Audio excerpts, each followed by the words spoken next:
Assalamualaikum warahmatullahi wabarakatuh.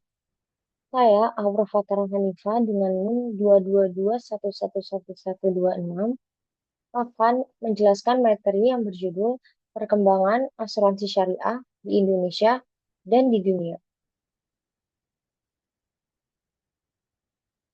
Di sini kita akan membahas tentang yang pertama, perkembangan asuransi syariah di dunia.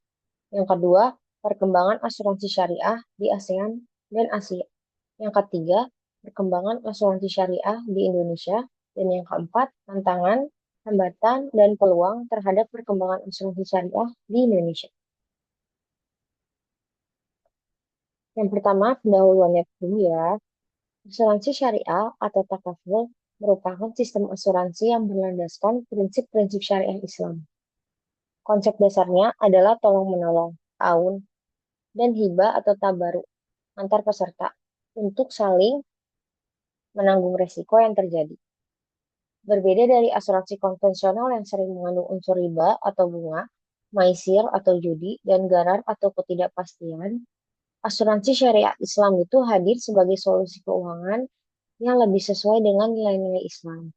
Kehadiran asuransi syariah menjadi bagian penting dalam perkembangan keuangan Islam global, berdampingan dengan perbankan dan pasar modal syariah.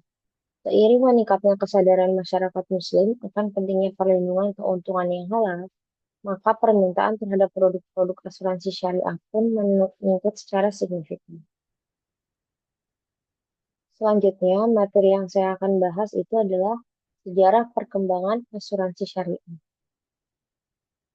Perjalanan asuransi syariah secara formal dimulai pada tahun 1979 di Sudan, ketika Sudanese Islamic Insurance Company didirikan sebagai lembaga takaful pertama di dunia. Perkembangan ini diilhami oleh kebutuhan masyarakat Muslim terhadap sistem asuransi syariah yang sesuai dengan hukum Islam. Kemudian, Malaysia menjadi pionir berikutnya dalam pengembangan industri ini. Dengan diterbitkannya Takaful Act 1984, Malaysia menjadi negara pertama yang memiliki regulasi khusus mengenai asuransi syariah. Ini memberikan dasar hukum yang kuat untuk berkembangnya industri takaful dan menjadikan Malaysia sebagai model global bagi implementasi asuransi berbasis syariah. Pada dekade 1990-an, konsep takaful mulai menyebar ke negara-negara Timur Tengah, khususnya di kawasan GCC, Gulf Cooperation Council, seperti Arab Saudi, Bahrain, dan Uni Emirat Arab. Sedangkan di awal tahun 2000-an, perusahaan-perusahaan asuransi syariah mulai bermunculan di negara-negara non-Muslim seperti Inggris dan Jepang, menunjukkan potensi takaful di pasar internasional. Materi selanjutnya adalah perkembangan asuransi syariah di ASEAN dan Asia. Yang pertama, negara yang saya bahas adalah Malaysia. Malaysia itu pusat industri takaful global. Malaysia adalah negara ASEAN paling maju dalam pengembangan asuransi syariah. Sejak diperlakukannya Takaful Act 1984, Malaysia memiliki kerangka hukum, infrastruktur, dan dukungan pemerintah yang kuat untuk industri ini. Malaysia memiliki lebih dari 10 perusahaan takaful dan retakaful. Regulatornya, Bank Negara Malaysia, sangat proaktif dalam mendorong inovasi dan kepatuhan syariah. Produk takafulnya itu mencakup asuransi jiwa, kesehatan, kendaraan, dan pendidikan. Malaysia juga aktif dalam mempromosikan takaful digital dan penggunaan teknologi finansial. Negara selanjutnya itu adalah Brunei Darussalam. Brunei sebagai negara kerajaan Islam memiliki sistem keuangan syariah yang kuat, termasuk dalam sektor takaful. Perusahaan seperti Takaful Brunei Darussalam menyediakan produk komprehensif.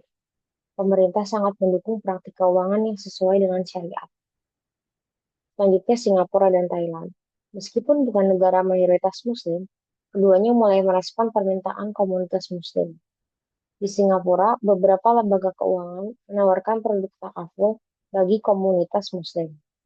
Di Thailand, terutama di wilayah selatan seperti Pattani dan Yala, terdapat perusahaan yang menawarkan takaful lokal untuk komunitas Muslim.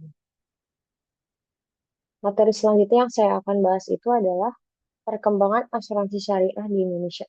Jadi di Indonesia sendiri tuh bagaimana sih perkembangan asuransi syariah di Indonesia itu? Perkembangan asuransi syariah di Indonesia itu mulai menunjukkan tren positif hingga tahun 2024.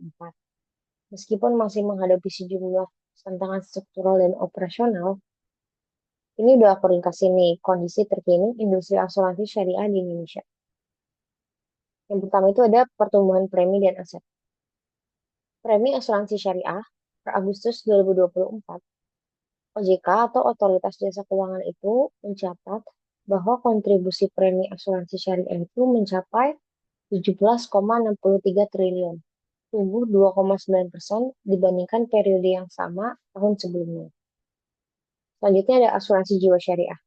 Asosiasi Asuransi Jiwa Indonesia atau AJI melaporkan bahwa pendapatan dari produk asuransi jiwa syariah itu meningkat 10,4% menjadi 22,61 triliun sepanjang tahun 2024, mencerminkan meningkatnya kesadaran masyarakat terhadap produk keuangan berbasis syariah. Selanjutnya, aset asuransi umum syariah. Per September 2024, aset asuransi umum syariah mencapai 9,33 triliun dengan kontribusi total jiwa dan umum sebesar 21,37 triliun, meningkat 13,17% secara tahunan. Selanjutnya itu yang kedua ada kinerja perusahaan asuransi syariah. Asuransi jiwa syariah, beberapa perusahaan menunjukkan kinerja positif. Misalnya PT Asuransi Jiwa Syariah mendapat Misalnya PT Asuransi Jiwa Syariah Kita Bisa mencatatkan kenaikan laba sebesar 47,5% menjadi 4,17 miliar, didukung oleh peningkatan pendapatan underwriting sebesar 58,38%. PT Asuransi Takaful Keluarga juga mencatatkan pertumbuhan laba sebesar 43,4% menjadi 28,12 miliar. Selanjutnya asuransi umum syariah. PT Asuransi CUP Indonesia Syariah Indonesia mencatatkan pertumbuhan laba signifikan sebesar 72,65% menjadi 7,93 miliar. Namun, beberapa perusahaan lain masih mengalami penurunan laba seperti PT Asuransi Takaful Umum yang labanya turun 60,35% menjadi 4,12 miliar. Yang ketiga adalah regulasi dan dukungan pemerintah. Peraturan OJK. OJK menerbitkan POJK nomor 36 tahun 2024 yang mengatur penyelenggaraan usaha perusahaan asuransi syariah, termasuk pengelolaan risiko kegagalan, pemenuhan kewajiban finansial debitur sesuai prinsip syariah. Selanjutnya ada roadmap perasuransian 2023 sampai 2027. OJK juga meluncurkan roadmap untuk pengembangan industri asuransi termasuk asuransi syariah dengan fokus pada peningkatan literasi, digitalisasi, dan penguatan tata kelola.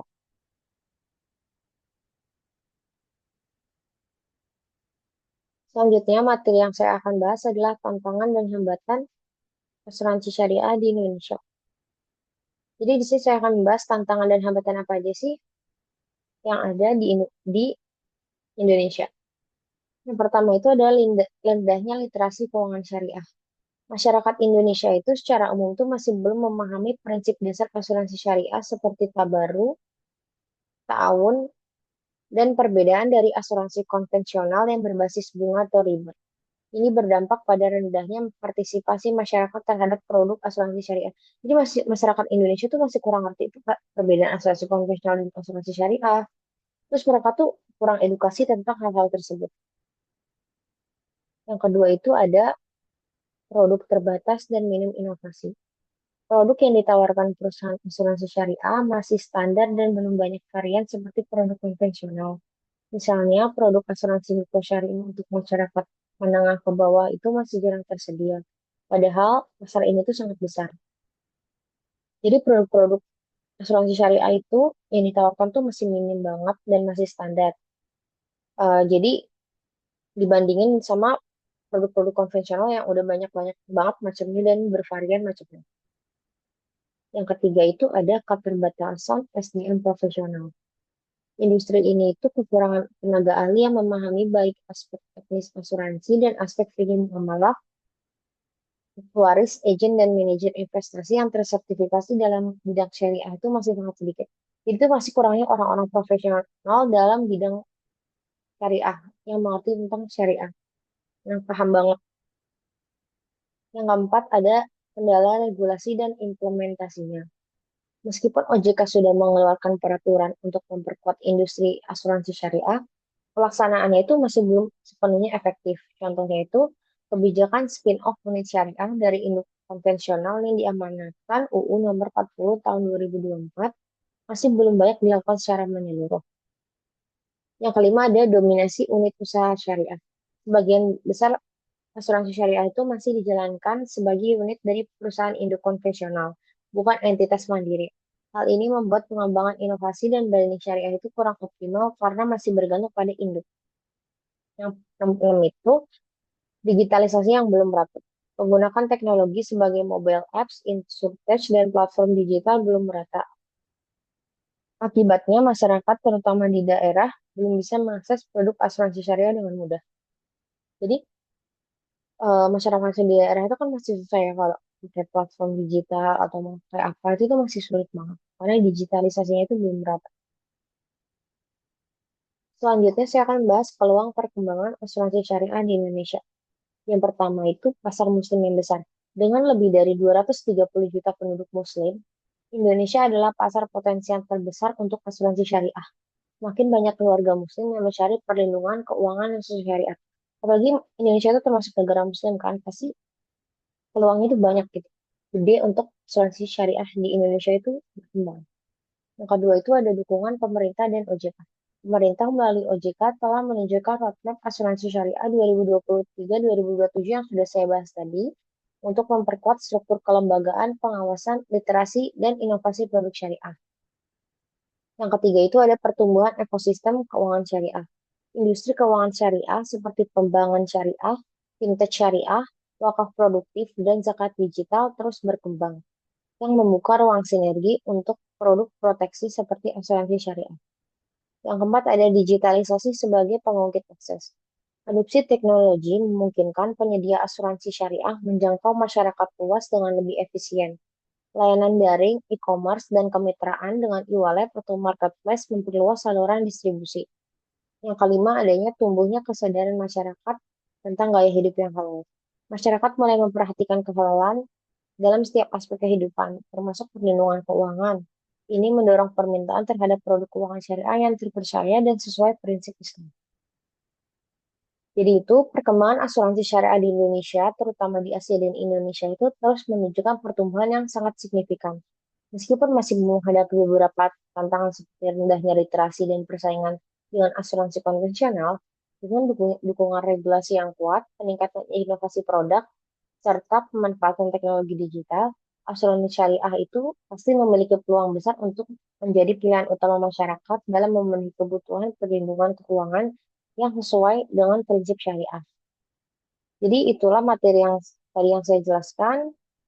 Sekian materi yang saya jelaskan, kurang lebihnya mohon maaf. Wassalamualaikum warahmatullahi wabarakatuh.